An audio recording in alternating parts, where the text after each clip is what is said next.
Assalamualaikum warahmatullahi wabarakatuh. Innal hamdalillah wa ni'matillah syukurillah la haula wala quwwata illa billah. Puji syukur kepada Allah Subhanahu wa taala, salawat serta salam kita haturkan kepada junjungan kita Nabiullah Muhammad sallallahu alaihi wasallam. Bapak Ibu sekalian, nanti kalau pembelajaran mendalam apa kata Bu Rizka ya? Kalau saya terlalu dalam. Nanti kalau terlalu dalam saya nyampaikan malah gak ngerti sampean. Karena kejerut. Ya, bahaya nanti kalau terlalu dalam itu malah tidak bisa muncul ke permukaan. Bapak Ibu, pertama kita ingin sampaikan bahwa pembelajaran mendalam itu bukanlah kurikulum, ya. Jangan lalu dipahami Pak ganti menteri ganti kurikulum, tidak. Pembelajaran mendalam yang disampaikan digagas oleh Pak Menteri, deep learning, terus apa lagi itu namanya? Pokok learning itu adalah pendekatan pembelajaran yang sebenarnya sudah lama sekali. Udah mulai zaman gak enak itu sudah ada. Lah kebetulan disertasinya Pak Mukti itu tentang pembelajaran itu. Gitu loh. Dan kalau ngomong itu disertasi kira-kira ya sudah 20 tahun yang lalu itu dibahas oleh Pak Menteri. Nah, maka Bapak Ibu sekalian hari ini itu digagas dalam rangka sebenarnya untuk apa? Meningkatkan kualitas pembelajaran. Intinya cuma begitu. Meningkatkan kualitas pembelajaran. Karena roh dari pendidikan itu adalah pembelajaran. Rohnya di situ. Mau sebaik apapun pendidikan kita, kalau lalu proses pembelajaran di dalam kelas tidak baik, maka juga tidak akan pernah melahirkan satu hal yang baik. Nah, Bapak Ibu, di situ ada penekanan. Sebenarnya kalau saya melihat itu bukanlah teori yang baru, memang teori yang lama. Semua orang yang belajar tentang pendidikan, yang pernah kuliah di dunia pendidikan sudah pernah dipelajari. Hanya menggunakan pendekatan yang berbeda. Kayak kemarin itu apa kalau alurnya pembelajaran, kalau dulu kan ada teorinya siapa itu? Wimi taksonomi Bloom itu. Tapi di pembelajaran mendalam ini ada taksonomi apa namanya? Solo itu. Taksonomi Solo itu yang ada lama, cuma tidak jarang sekali dipakai. Yang dipakai adalah taksonomi Bloom. Hari ini di-compare, dikombinasi. Belum masuk, taksonomi Solo juga masuk. Hanya prosesnya ini, ada proses penambahan-penambahan. Nah, Bapak Ibu, di pembelajaran mendalam itu ada beberapa hal yang ditekankan. Memang nanti salah satunya itu adalah pembelajaran digital atau yang dikenal dengan istilah sekarang ini kan apa? Coding, ya.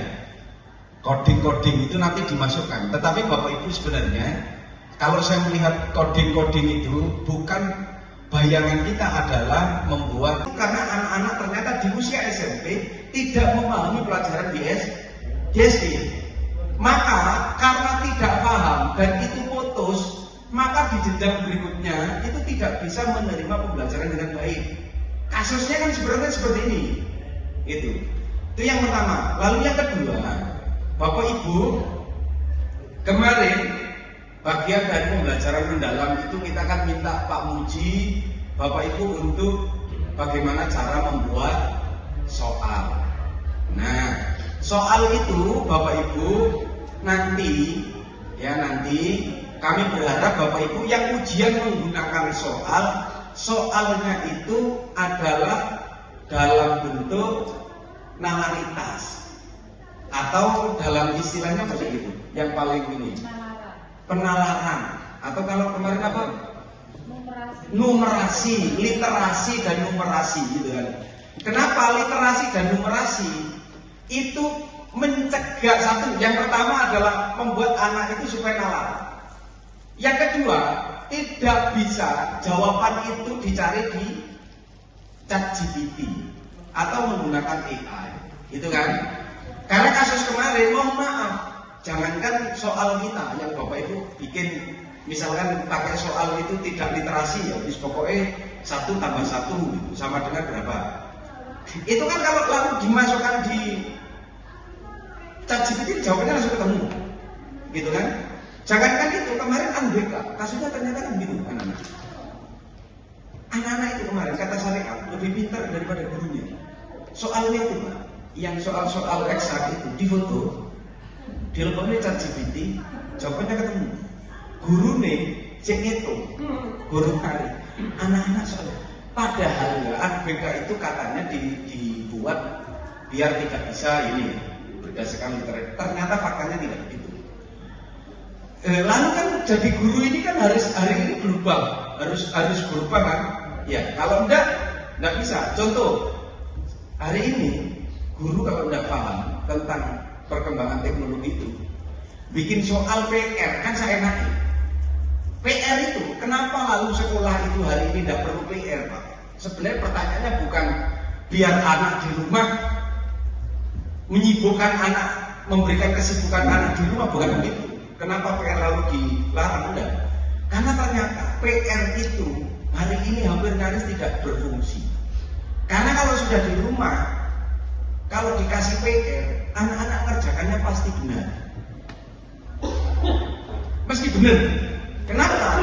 Karena perannya orang tua dan perannya ChatGPT, kan begitu. Maka lalu dianggap tidak usah PR misalkan. Kenapa ya itu?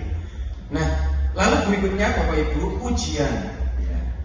Ujian dalam bentuk proyek, ya. Nah, kalau bertumbuh, saya akan menerima pekerjaan yang belum pernah saya kerjakan. Sebab ini adalah peluang untuk belajar dan mengembangkan potensi diri. Apalagi kita masih kategori usia 17+ sebelum ke 30 rata-rata 40 guys. Kita jalan-jalan. Terus kemudian kesalahan menunjukkan kelemahan saya sehingga harus dihindari demi menjaga nama baik. Nah, itu. Kemudian kalau yang bertumbuh, kesalahan merupakan sebuah proses belajar dan peluang untuk meningkatkan potensi diri. Ini termasuk juga salah satu pembelajaran kita ketika di kelas. Kalau anak salah berarti harus dibimbing. Ya Bapak Ibu, tidak harus bawa besok. Tidak seperti itu. Jadi kita harus membimbing. Meskipun cara membimbingnya berbeda. Terus kemudian saya hanya bagus dalam bidang tertentu saja dan tidak untuk bidang lainnya. Saya bisa belajar apapun juga yang saya mau, termasuk hal-hal yang sangat sulit sekalipun. Sama seperti pada pagi hari ini kita belajar pembelajaran mendalam, itu termasuk kita sudah ada pola pikir bertumbuh. Lalu pelajaran yang memuai gitu kan. Ada yang beberapa menyampaikan seperti itu. Tetapi kita kan guru, setidaknya tidak tahu dengan guru-guru yang sekolah lain ketika kita sedang bersama-sama dengan sekolah yang besar lainnya. Jadi kita tidak minder gitu. Terus kemudian kecerdasan dan kemampuan adalah segalanya dan akan menjadi faktor yang menentukan sukses tidaknya. Kalau bertumbuh, belajar dan berusaha adalah faktor kunci yang akan menentukan sukses tidaknya seseorang. Saya selalu menekankan pada anak-anak bahwa tidak ada anak yang tidak bisa, tetapi gimana caranya mereka belajar dan bisa menerima apa yang diberikan oleh gurunya, seperti itu. Jadi sehingga kita sebagai guru harus bisa menekan kepada siswa sehingga mereka mau belajar. Seperti yang disampaikan kalau kita di PR tidak ada, tetapi kalau saya tetap memberikan PR. Kenapa? Karena untuk belajar. Setidaknya mereka, meskipun mereka melalui ChatGPT, tetapi tetap membaca, gitu. Itu kalau saya, kan karena tidak praktek. Kalau yang tidak praktek, lanjut. Nah, kita lanjut ke pembelajaran mendalam. Nah, itu ada DPL, ada prinsip pembelajaran, pengalaman belajar, kerangka pembelajaran. Terus kemudian karena kita paperless, jadi pakai Canva buat dengan kelompok masing-masing menggunakan Canva sharing. Itu ya. Login menggunakan ID belajar, tidak ID belajar nggak apa-apa, tetapi biasanya kurang bagus. Login Canva, kemudian kelompok 1 mengamati tentang DPL, kelompok 2 mengamati tentang prinsip pembelajaran, kelompok 3 pengalaman belajar, kelompok 4 kerangka pembelajaran. Monggo, waktunya 10 menit ya. Ini kelompok kami terdiri dari Mr. Robi, Mr. Rizal, dan Mrs. Bella sama Mrs. Ciceres Alfia. Dan deep learning ini lebih kepada pembelajaran mendalam ya. Jadi mendalam tadi sudah diterangkan oleh kelompok 2 dan saya yakin kawan-kawan sudah sedikit memahami kompleksitas dalam mengajar, sehingga kita harus tahu karakteristik cara belajar siswa juga harus kita mengetahui, sesering mungkin kita perhatikan, sehingga kita harus bergerak dan seiring mengetahui perkembangan anak. Bagaimana cara menggembirakan supaya belajar itu lebih menyenangkan, terserap juga akhir hayat mereka senang dengan belajar. Nah, DPL ini dimensi profil lulusan ini mencakup 8 item, termasuk keimanan dan ketakwaan terhadap Tuhan Yang Maha Esa, kemudian kewargaan, bukan kewarasan ya, kewargaan. Nah, kemudian penalaran kritis yang kemarin 7K 1P ya, kemudian kreativitas, kolaborasi, kemudian ada kesehatan dan komunikasi. Atau ada yang kurang dari apa yang tadi saya sebutkan? Kemandirian. Dari sekian 8 dimensi profil lulusannya ada, mungkin sedikit nanti akan dijelaskan oleh Pak Robi terkait dengan 8 dimensi itu. Apa saja profil sehingga Indonesia di mata dunia sudah lebih unggul ya. Unggul terutama pada keimanan dan ketakwaan terhadap Tuhan Yang Maha Esa sebagai spiritualitas yang harus tertanam. Karena bagian di beberapa negara ada yang memahami tentang konsep ateis, komunis, dan lain sebagainya. Nah, sehingga citra pendidikan di Indonesia di mata dunia sudah harus lebih baik. Terima kasih. Iya loh, saya sudah menerangkan. Gimana? Intinya dirimu. Terima kasih. Bismillahirrahmanirrahim. Assalamualaikum warahmatullahi wabarakatuh.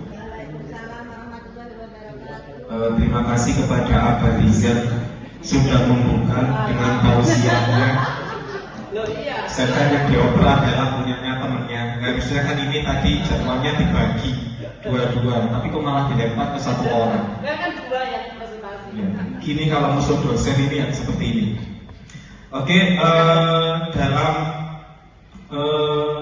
dimensi profil lulusan itu DPL itu ada 8. Tadi sudah dijelaskan jenis-jenisnya masing-masing oleh Pak Rizal, dan sebelumnya profil lulusan ini sudah ada di kurikulum sebelumnya. Kalau Merdeka kemarin ada P5, nah itu juga masuk. Nah, sekarang kita ditekankan pada 8 item. Yang pertama, keimanan dan ketakwaan terhadap Tuhan Yang Maha Esa. Di sini pada pembelajaran mendalam menekankan pentingnya nilai spiritual dalam pendidikan. Jadi peserta didik itu diarahkan untuk memiliki keimanan yang kuat terhadap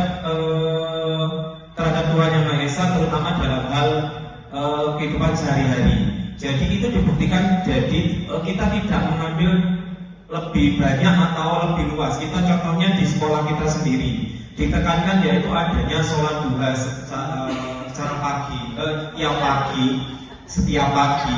Terus ada olahraga berdoa sebelum mulai. Itu merupakan hal yang kita tingkatkan untuk terhadap keimanan terhadap Tuhan Yang Maha Esa. Jadi di sini tujuannya apa?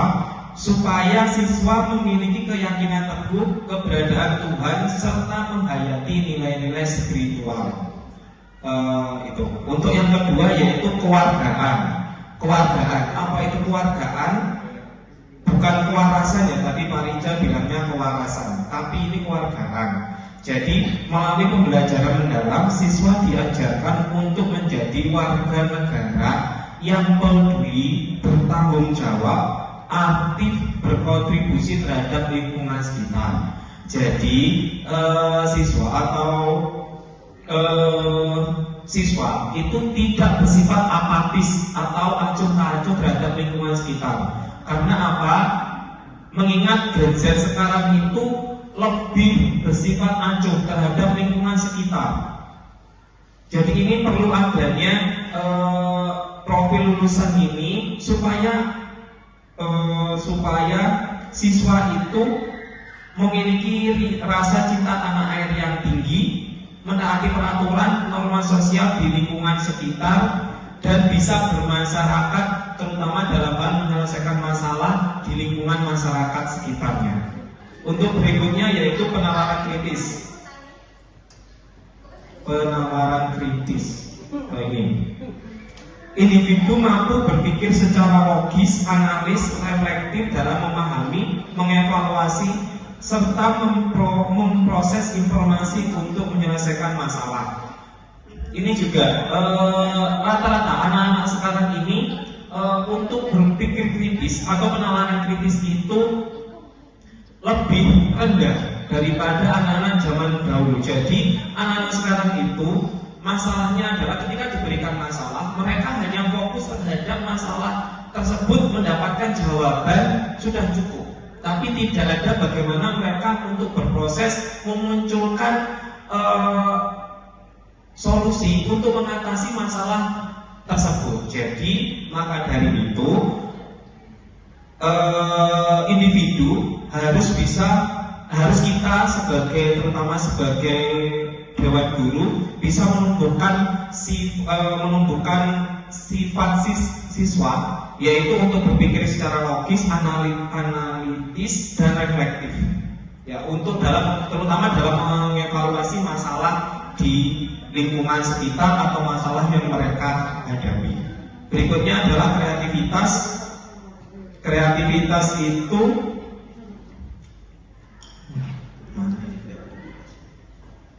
individu mampu berpikir secara inovatif, fleksibel, dan orisinil untuk mengolah ide atau informasi.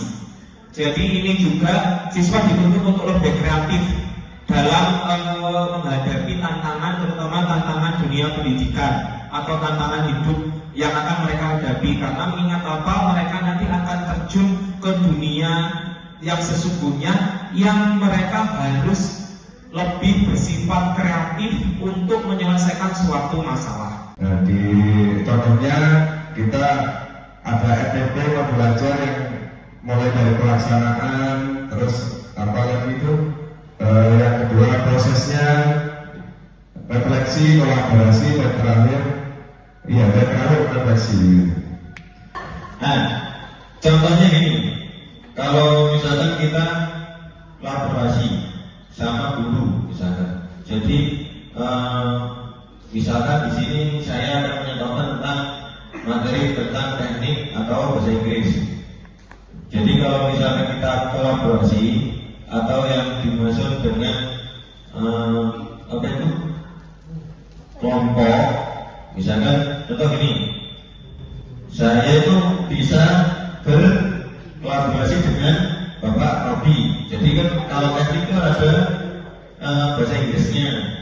Jadi kita harus berkelompok sama yang materi yang bisa dikolaborasi. Contoh kayak di kelas, jadi anak-anak itu disuruh buat kelompokan kalau di materi ini. Jadi itu satu kelas dijadikan kelompok, misalkan kayak contohnya bapak-bapak ini. Nanti dikasih kasus, terus dipresentasikan, gitu.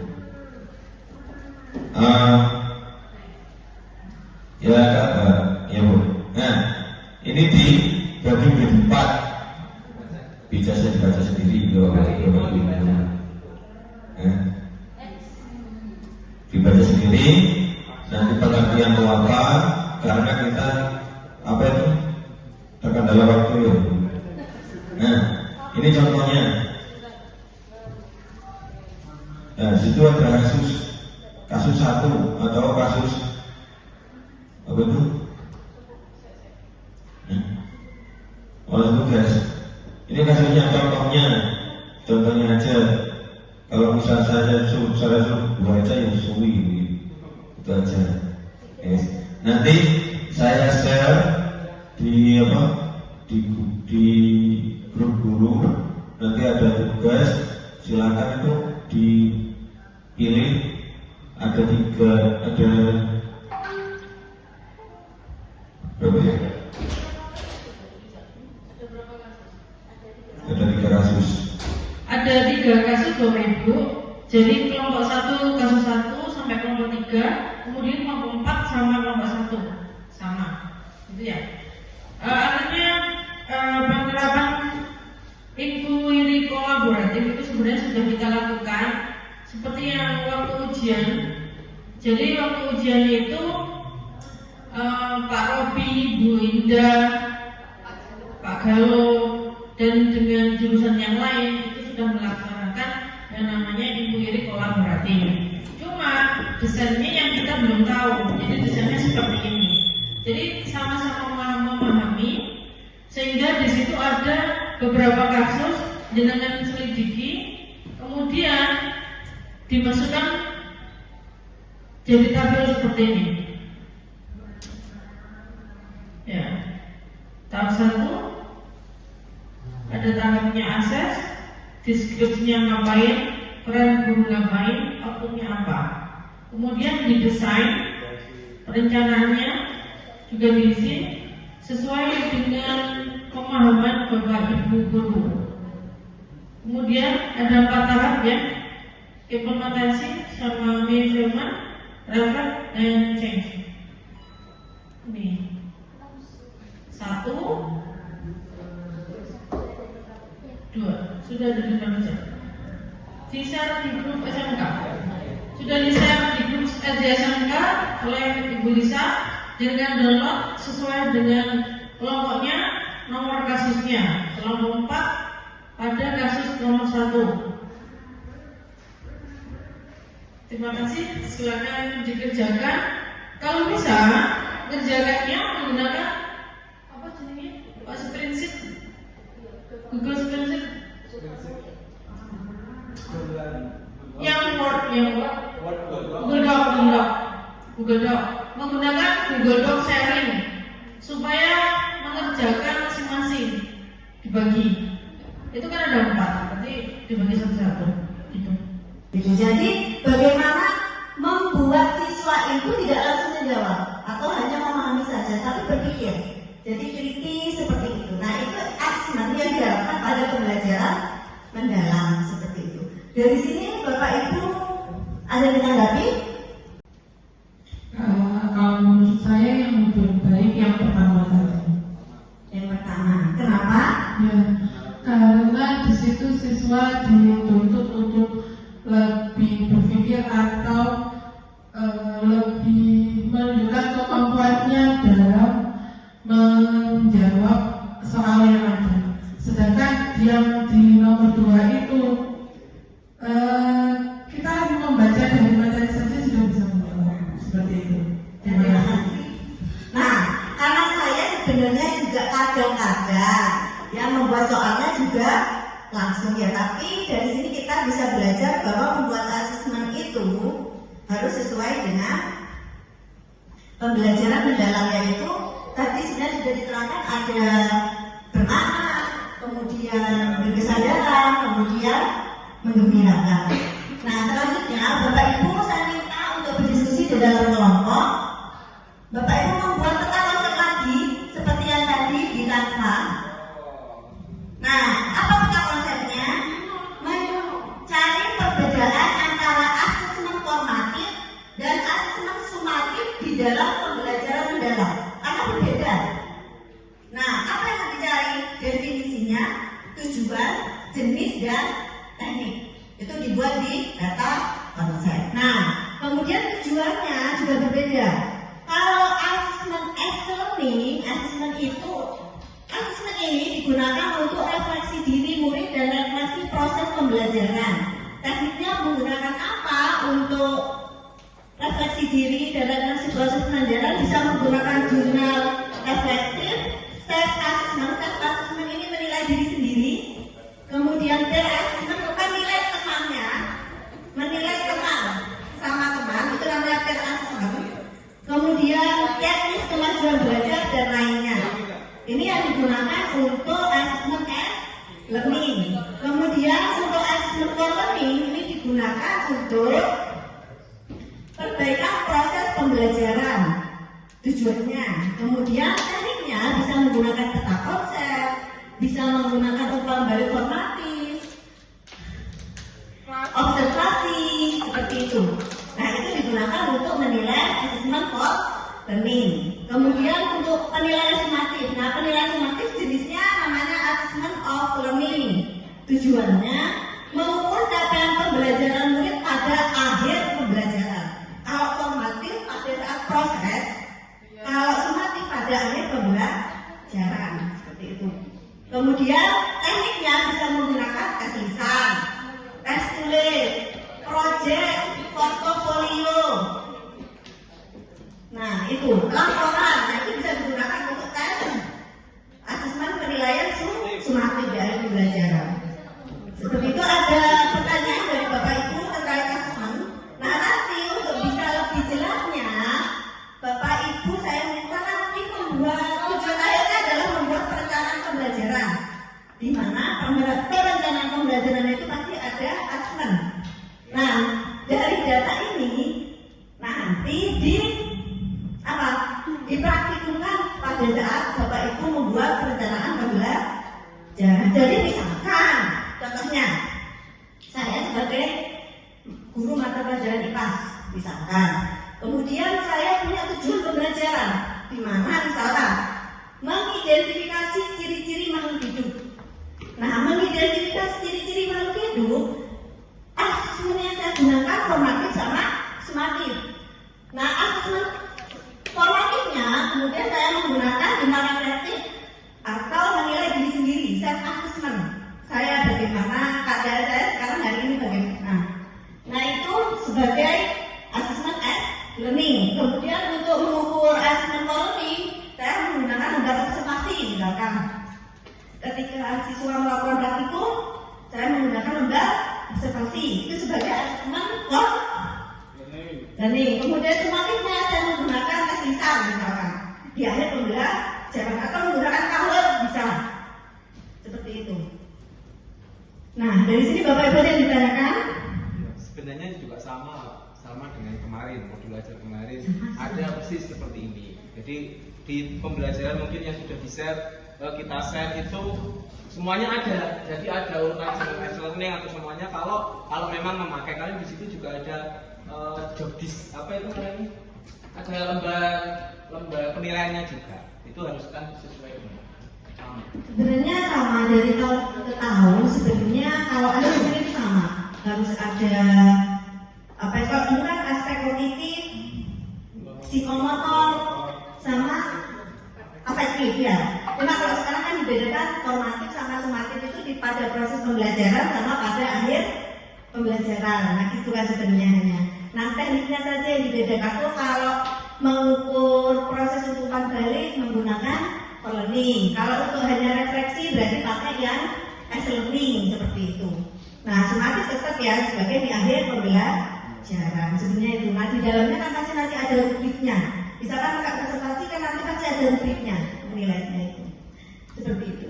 Nah, sekarang langsung ke karena sudah selesai, kita langsung melanjutkan ke perencanaan pembelajaran.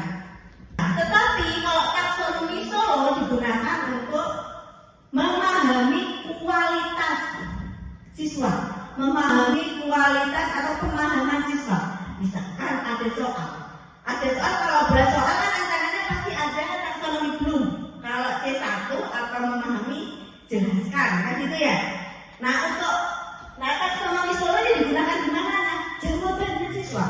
Ada yang jawabannya singkat, ada yang jawabannya sampai nalar.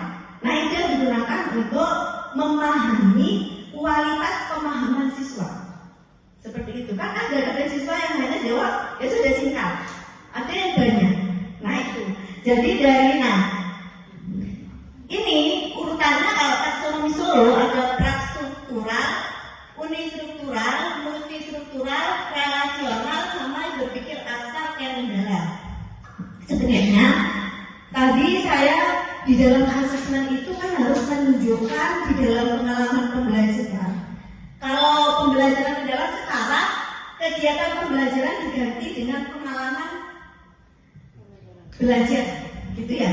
Pengalaman belajar harus menerapkan 3 pengalaman belajar, yaitu di dalamnya harus ada memahami, mengaplikasi, sama merefleksi.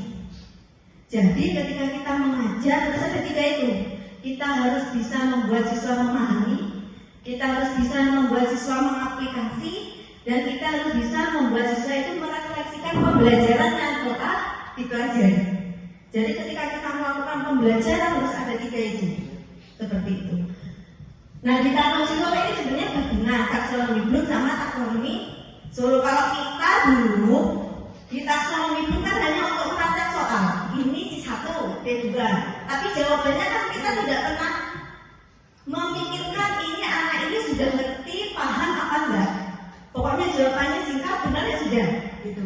Nah kalau di taksonomi Solo ini dilihat jawabannya anak ini biasa saja, sudah menuju ke unistruktural atau sudah multistruktural, relasional atau berpikir abstrak. Jadi jawabannya kan kita sudah tahu. Anak ini berarti kalau jawabannya gini, anak ini berarti sudah mampu seperti ini. Gitu. Nah, di taksonomi Solo itu yang dipakai. Jadi untuk memahami kualitas pemahaman siswa. Dari sini ada yang ditanyakan Bapak Ibu, perbedaan dari taksonomi Bloom dan Solo? Langsung ya. Langsung saja. Nah, di sini acuan penyusunan RPP atau modul ajar di learning. RPP modul ajar atau kita biasanya menyebutkan perencanaan pembelajaran mendalam sekarang.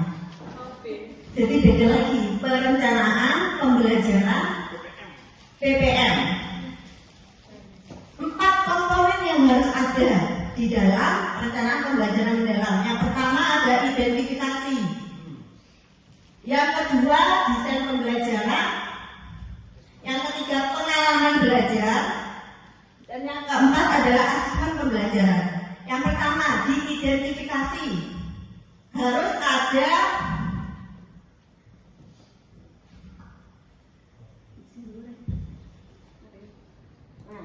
diidentifikasi, harus ada yang pertama mengidentifikasi kesiapan murid. Yang kedua memahami karakteristik materi pembelajaran. Kemudian yang ketiga menentukan dimensi profil lulusan. Kemudian yang kedua desain pembelajaran, menentukan tujuan pembelajaran. Nah di sini pada pembelajaran mendalam tujuan pembelajaran sebaiknya hanya membuat 2 komponen. Sebaiknya hanya membuat 2 komponen, berarti lebih boleh. Tapi sebaiknya hanya membuat 2. Contohnya kompetensi sama konten. Contohnya saya sebagai guru mapel IPA, tujuan pembelajaran saya biasanya kan peserta didik mengidentifikasi ciri-ciri makhluk hidup berdasarkan pengamatan. Nah kalau sekarang tidak, cukup hanya membuat 2 komponen sudah benar. Nah komponen apa saja? Yang pertama kompetensinya, dan yang kedua kontennya. Kompetensi itu contohnya mengidentifikasi, menjelaskan, gitu. Kemudian kontennya materinya. Jadi contohnya mengidentifikasi ciri-ciri makhluk hidup itu sudah benar. Sekarang di perencanaan pembelajaran mendalam, asesmen itu bisa digunakan sebagai umpan balik atau refleksi bagi peserta didik, bagi orang tua.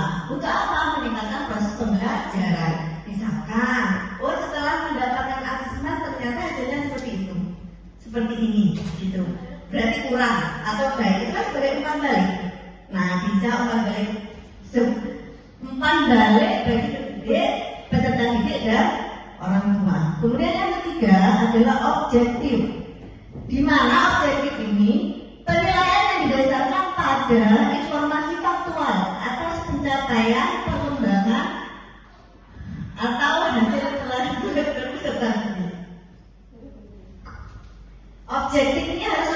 jadi nggak bisa asal menilai, asal menggunakan asesmen seperti itu. Jadi ketika ibu bapak membuat asesmen harus memiliki ketiga prinsip, harus adil, kemudian edukatif dan objektif.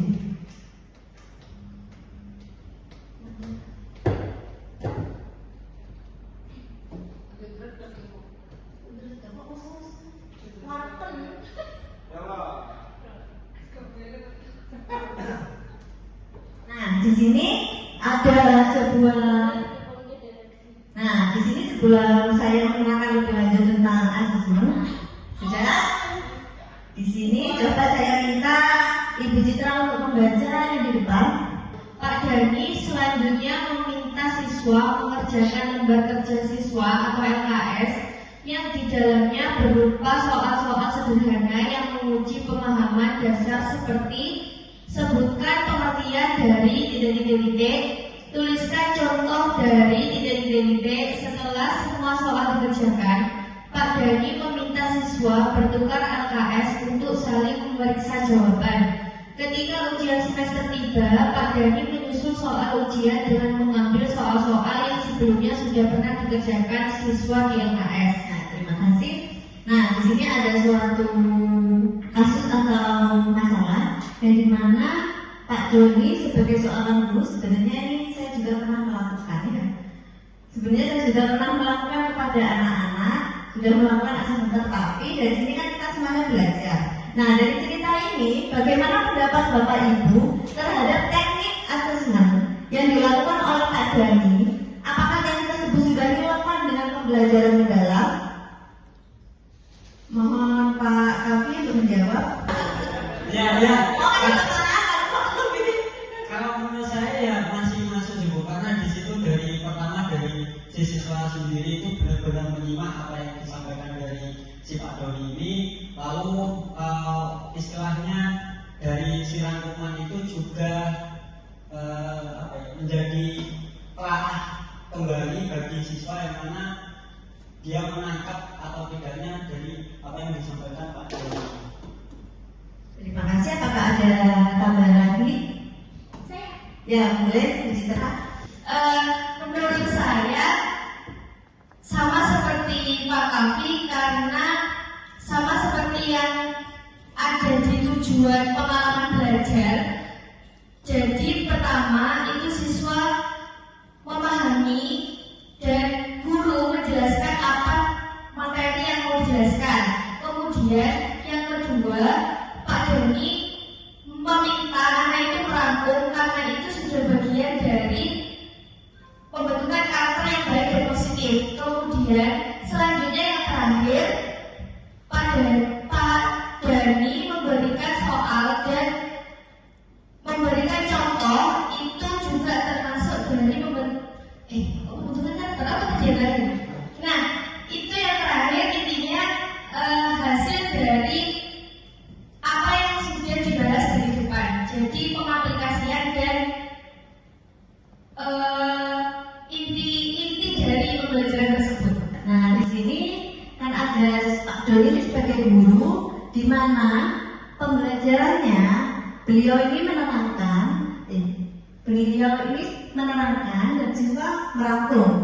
Kemudian setelah merangkum, siswa hasil laporan yang telah disusun selanjutnya meminta setelah merangkum, kemudian siswa diminta untuk melakukan lembar kerja atau LKS. Tapi kalau sekarang peserta didik itu di pembelajaran mendalam diganti murid, bukan lagi peserta didik. Nah, sekarang lembar kerja siswa menjadi lembar kerja murid, seperti itu. Kemudian yang di dalamnya berupa soal-soal sederhana yang menguji pemahaman dasar. Sampai ketika ujian juga menggunakan soal-soal yang sudah diberikan. Sebenarnya, apakah teknik tersebut sudah relevan dengan pembelajaran mendalam? Sebenarnya masih belum relevan. Kenapa? Karena pada pembelajaran mendalam, siswa pada kasus ini tidak diberikan kesempatan. Jadi di sini hanya center, gurunya sebagai center of teaching. Jadi pusat pembelajarannya hanya pada guru saja, seperti itu. Jadi sebenarnya dari kasus ini teknik asesmen yang digunakan ini sebenarnya belum relevan dengan pembelajaran mendalam. Untuk lebih jelasnya ada, saya minta untuk melihat kasus pada di sini ada 2 contoh asesmen. Kelihatan apa tidak Bapak Ibu?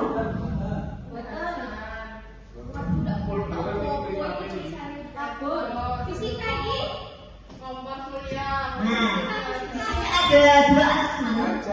Yang pertama, kompor surya adalah perangkat yang menggunakan cahaya matahari untuk memanaskan dan memasak makanan. Di mana kompor surya terdiri dari reflektor melengkung yang mengumpulkan cahaya dari matahari ke area kecil di dasar bejana memasak. Suhu pada bejana akan meningkat karena